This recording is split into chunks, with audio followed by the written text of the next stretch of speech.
I'm Gael, hearing health advocate and author and writer on hearing loss issues. And this is Katie, my wonderful stepdaughter, and we're here at her Pilates studio called All Studio. Hi, Katie. Perfectly placed. Hi. So we're talking about two things today. From my point of view, we're talking about people with hearing loss who are often nervous about going to a studio to work out because they might not understand, or they have gone and it hasn't been a good experience because it's too noisy, too many people, they can't see the instructor and certainly can't understand them. So I want to talk about with Katie how you can have a fabulous workout and an accessible workout so you can understand what's going on and get the exercise you need. And I'm here to discuss how guides, instructors can best support individuals to meet their needs and be able to guide the room in a way that allows it to be accessible to all humans, especially individuals here with hearing loss. I think what it boils down to is having a relationship with your instructor, your guide, and to do this by simply starting with letting her or him know that you have hearing loss. If you try to hide your hearing loss, then you're not going to get the workout that you need. So, Katie McKenzie, I have hearing loss. We're going to demonstrate. What is this machine, Katie? This is called a Pilates reformer. It will reform my body? It will reform all of the things. I know that this thing looks scary, but this is actually the most supportive piece of equipment in Pilates. This was designed to help individuals be held into positions. This is actually one of the best places for people to start their movement practice. And then it's our job to make that a little bit easier to navigate. So I'm guessing with a reformer, it would take more than one trip to the gym.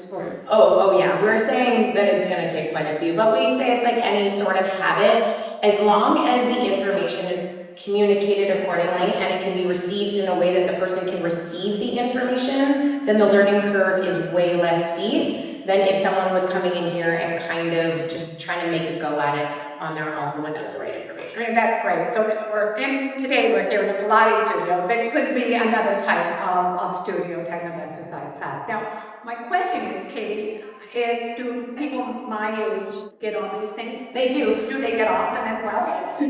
They do. Quite well, actually. Quite well.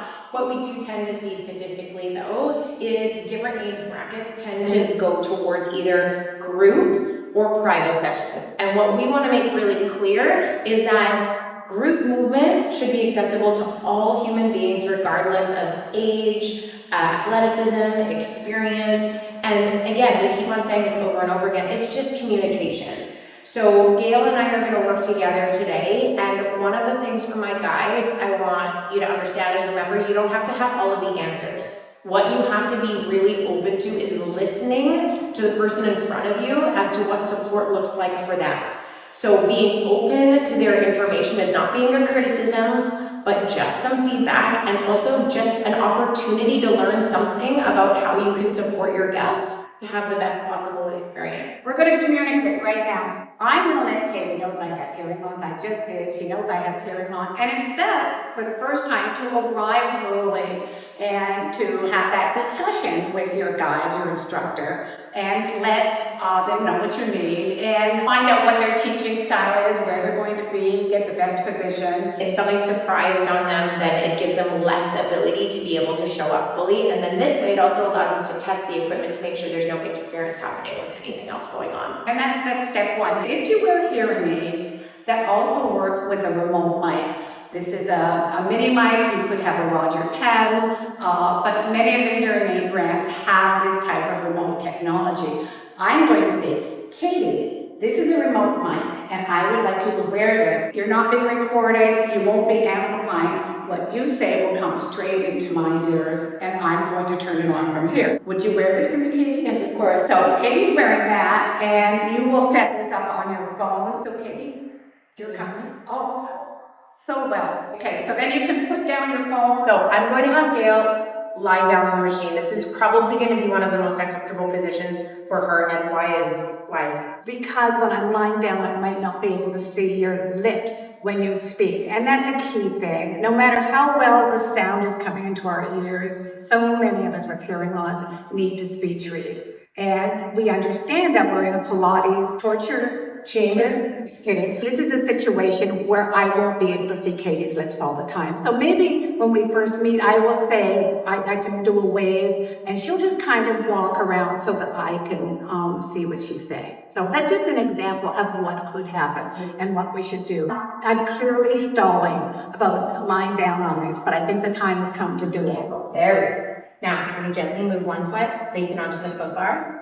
There we go. And then the other foot and place it onto the foot bar. So one of the things that I'm going to help Gail do is just lift her head up a little bit. Why we want to make sure that we're in this position before the class starts is because this position is generally a vulnerable position for any human being. I am standing over Gail. Gail also has hearing loss, so that's going to exponentially make her nervous system more uncomfortable in this position. We know each other, we're familiar, she's my stepmom, she's family, so this is a different arrangement, but if this is someone who is already coming into a position where this isn't something they do normally because it hasn't been a safe space for them, then just being really aware of how you're positioning yourself with the person in front of you. So I would want to let Gail know that there's going to be times in class that she's lying down on her back.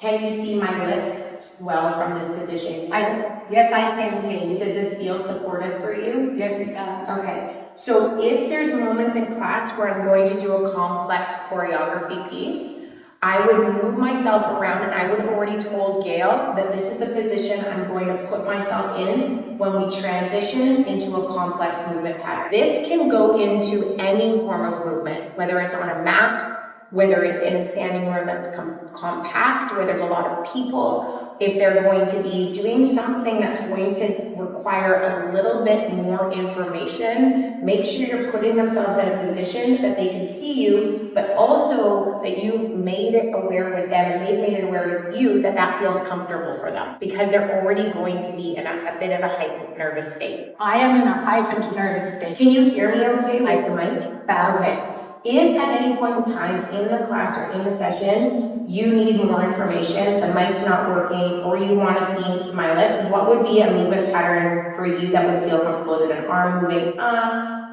Yeah, if I don't see you right away, would you be okay with just keeping that arm up in the air? Sure. Understand that you have the right to ask for accessibility. You have the right to participate in these classes. Not just because you presumably paid to be here. Just because you have hearing loss doesn't mean that you shouldn't enjoy good exercise. Okay, let's do this, Katie. Drive through your feet and just push the carriage out. There we go. And now more pressure in your heels. And keep going, keep going, keep going. Nice. Take an inhale. And then exhale to slowly pull it back in. Okay, we're just going to keep it here so you can get this movement pattern. Okay, and then now push into the heels and let's go again. Push out and pull it back in. Now I'm going to move to your feet just so I can give you a little bit more support. Okay, and then now push it back out. Good. Let's speed it up. Push it out and pull it in. Push it out. Well done. So I'm going to keep my cues simple. I'm going to keep them directive. Feel into your feet. Find length. We've got 3 more. For 3. Good. And 2. And 1 more time. And then just pull it back in. We are in service of you. As a guide, it's our job to make sure that we are the ones that are informing you. You are never a burden. It is never an inconvenience to us. As long as we all have clear communication, then everybody's going to feel as comfortable. That was fabulous. My legs feel so much better. Again, this is Pilates, but it could be yoga, it could be a spin class.